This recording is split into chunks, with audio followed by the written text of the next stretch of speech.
इकाई 6 सुबह।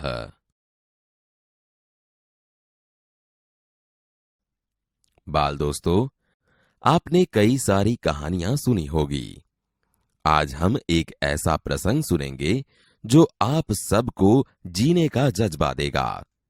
एक लड़की की हिम्मत कैसे अपनी विकलांगता को हावी होने से बचाती है।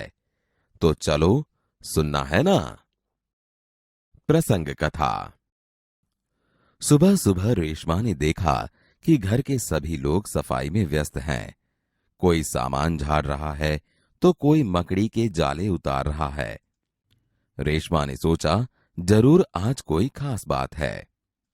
मां, आज कोई खास बात है? सब इतनी सुबह उठकर घर की सफाई में जुटे हैं। रेशमा ने उत्सुकता से पूछा। हां बेटिया रानी, त्योहार के दिन हैं। भूल गई क्या? पहले से ही साफ सफाई हो जाए तो अच्छी तरह त्योहार का आनंद ले पाएंगे। मां ने प्यार से रेशमा के गाल को सहलाते हुए कहा। ओह, मैं तो एकदम भुलक्कड़ हो गई हूं। पर मां, आपने मुझे तो कोई काम सौंपा ही नहीं। मैं क्या करूं? बताओ मां। अच्छा, चलो पहले नहा धोकर तैयार हो जाओ, फिर बताऊंगी। बहुत से काम हैं। मैं भी आपकी मदद करना चाहती हूं, मां ने कहा।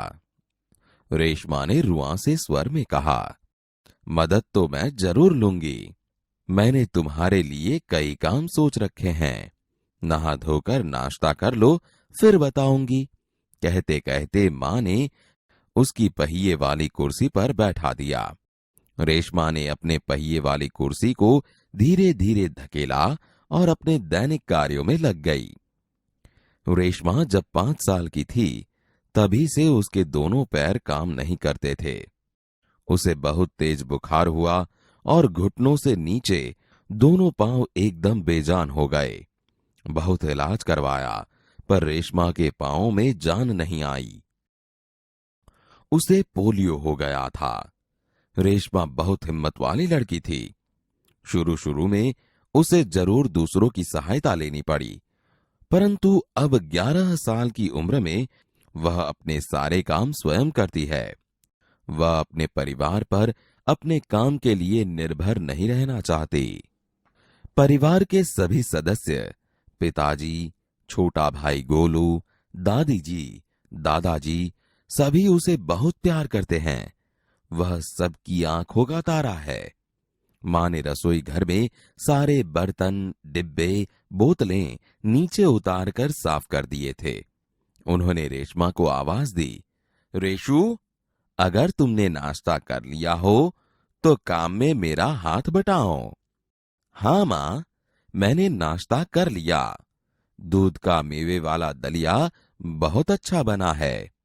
मां, मैं हाथ धोकर अभी आती हूं। रेशमा अपनी कुर्सी को धकेलते हुए रसोई घर में पहुंची। रेशमा मां को बर्तन डिब्बों पर लेबल लगा लगाकर पकड़ाती गई और मां उन्हें व्यवस्थित ढंग से सजाती गई। रसोई घर फिर से चमचमाने लगा। पिताजी दफ्तर चले गए। मां को लड्डू बनाने के लिए कुछ जरूरी सामान चाहिए था। गोलू तो बहुत छोटा है। दादी जी, दादाजी बहुत बुजुर्ग हैं। अब सामान लाए कौन? मां परेशान थी। रेशमा ने कहा, सामान मैं ले आऊंगी। बस आप मुझे सामान की लिस्ट और एक थैला दे दीजिए। तुम ले आओगी अकेली? मां ने पूछा। हाँ मां, एक बार पहले भी तो लाई थी। रेशमा की आवाज में दृढ़ता थी। तो ठीक है, तुम ही ले आओ, लेकिन ध्यान से जाना, सारा सामान नुक्कड़ वाली दुकान से ही मिल जाएगा। थोड़ी देर बाद रेशमा सारा सामान लेकर लौटी। उसने गोलू को आवाज दी। गोलू, ये लो, तुम्हारे लिए टॉफी लाई हूं। गोलू टॉफी पाकर खुशी से उछलने लगा। कुछ ही दिन बीते थे। एक दिन शाम को रेशमा का घर दियों के झिलमिल प्रकाश से जगमगाने लगा। पूरा मोहल्ला जगमगा रहा था। जहां रोशनी ही रोशनी थी। क्या जमीन, क्या आसमान। दादी जी ने बताया कि दीपावली अंधेरे पर उजाले की जीत का त्योहार है। बुराई पर अच्छाई और असत्य पर सत्य की सदा जीत होती है। इस दिन रावण को पराजित कर राम अयोध्या लौटे थे। उसी खुशी में यह त्योहार मनाया जाता है।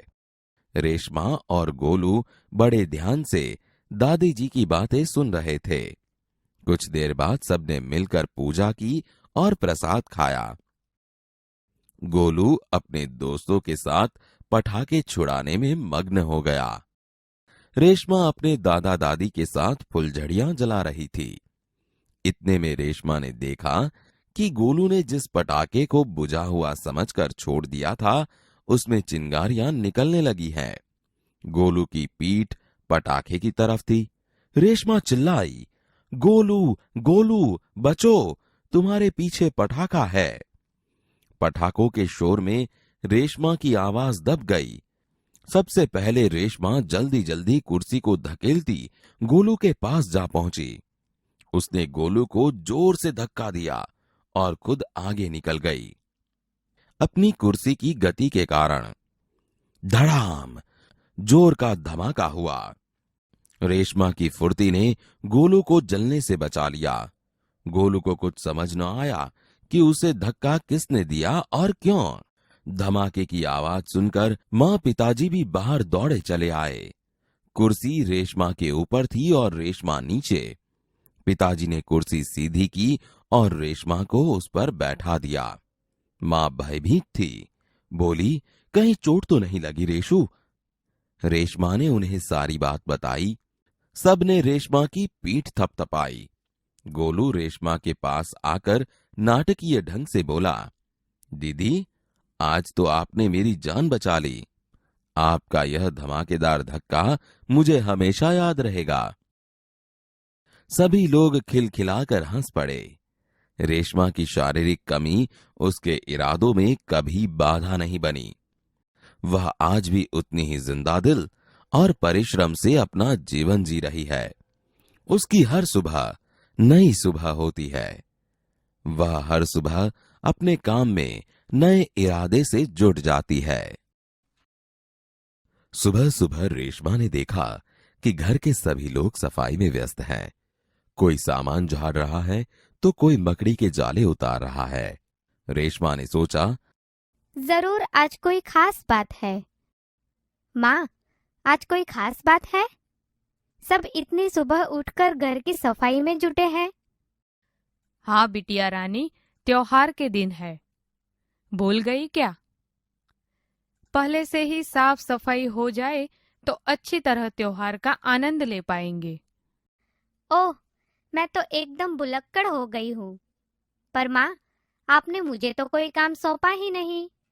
मैं क्या करूँ, बताओ माँ। अच्छा चलो, पहले नहा धोकर तैयार हो जाओ, फिर बताऊंगी। बहुत से काम है।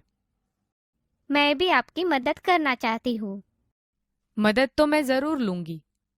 मैंने तुम्हारे लिए कई काम सोच रखे हैं। नहा धोकर नाश्ता कर लो, फिर बताऊंगी।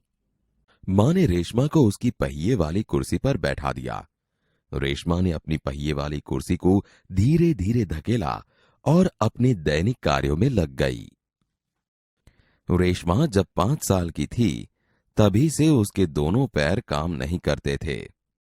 उसे बहुत तेज बुखार हुआ और घुटनों से नीचे दोनों पांव एकदम बेजान हो गए। बहुत इलाज करवाया पर रेशमा के पांव में जान नहीं आई। उसे पोलियो हो गया था। रेशमा बहुत हिम्मत वाली लड़की थी।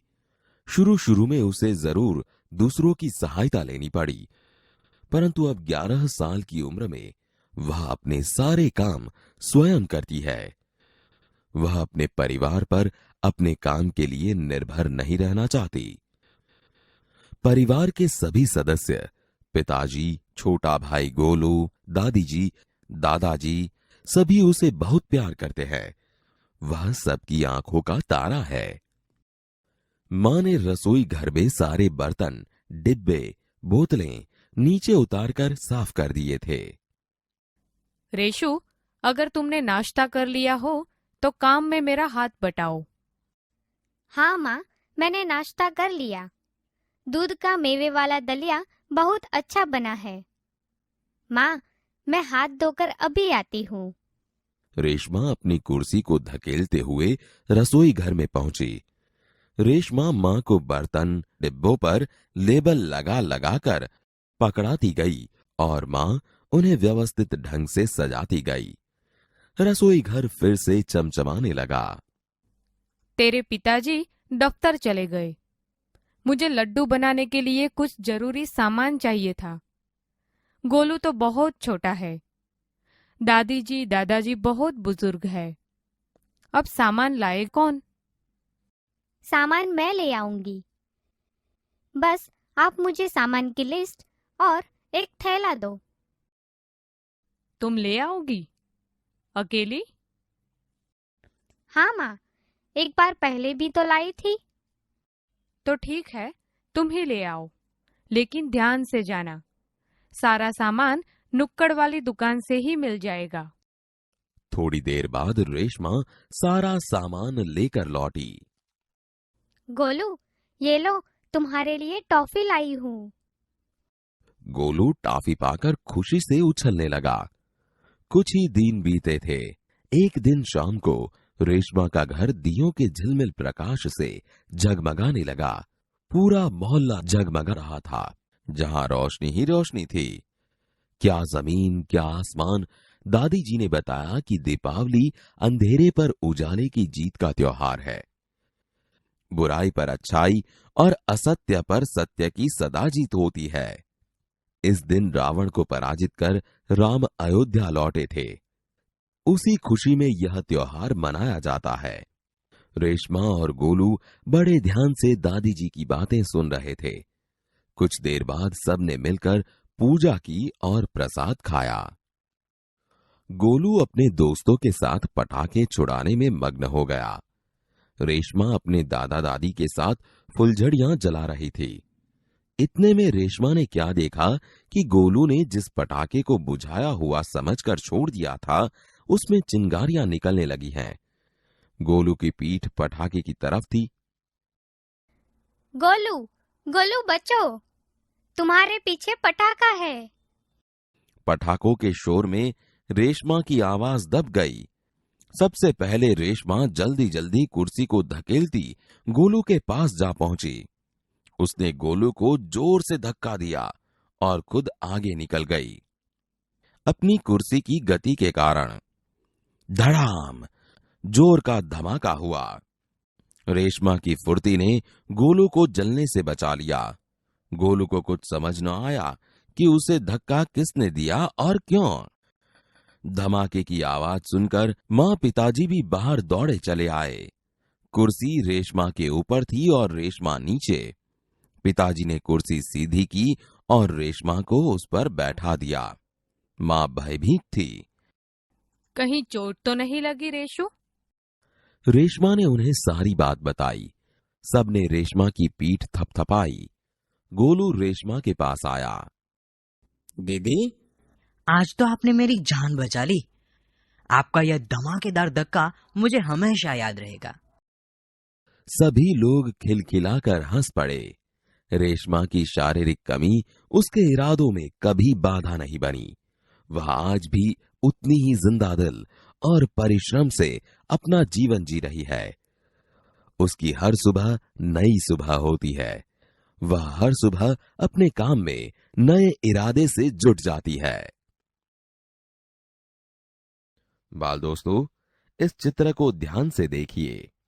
इस चित्र का वर्णन भी ध्यान से सुनिए।